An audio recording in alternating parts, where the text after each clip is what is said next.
நாம் பார்க்குற இந்த வீடியோ மகிழ் ஸ்போக்கன் ஹிந்தி பாட தொகுப்பு. அதில் ஏக்வஜன் பகுவஜன் அதனுடைய தொடர்ச்சியை பார்க்கலாம் வாங்க வீடியோ பார்க்கலாம்.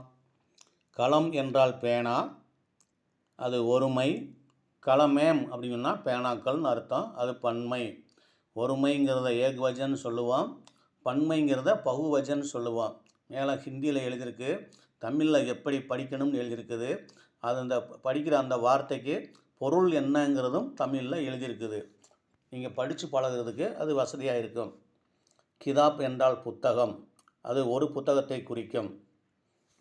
கிதாப்பேம் என்றால் புத்தகங்கள்னு அர்த்தம். புத்தகங்கள்னு நம்ம சொல்லக்கூடிய தமிழ் வார்த்தையை ஹிந்தியில் எப்படி சொல்லணும்? கிதாப்பேம் சொல்லணும். தமிழில் ரூபாய்ன்னு சொல்லுவான், அதான் ஹிந்தியில் ரூபியா அப்படின்னு சொல்லணும்.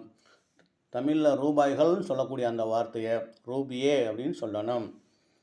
துணின்னு சொல்லக்கூடிய தமிழ் வார்த்தையை ஹிந்தியில் கப்படான்னு சொல்லணும். கப்படா என்றால் துணின்னு அர்த்தம். துணிகள்னு சொல்லுவான். ஒன்றுக்கு மேற்பட்ட ட்ரெஸ்ஸுகளை நாம் துணிகள்னு சொல்லுவான். அதை ஹிந்தியில் கப்படேன்னு சொல்லணும். பையன் சொல்லுவான். சின்ன சின்ன சிறுவர்களை நாம் பையன் சொல்லுவான். லடுக்கான்னு சொல்லணும் அதை ஹிந்தியில். பையன்கள்னு சொல்லுவான் பன்மையில், அதை ஹிந்தியில் லடுக்கேன்னு சொல்லணும். லடுக்கே என்றால் பையன்கள்னு அர்த்தம். லடுக்கின்னா ஒரு பொண்ணு, அது ஒரு சிறுமியை குறிக்கும், ஒரு பொண்ணை குறிக்கும்.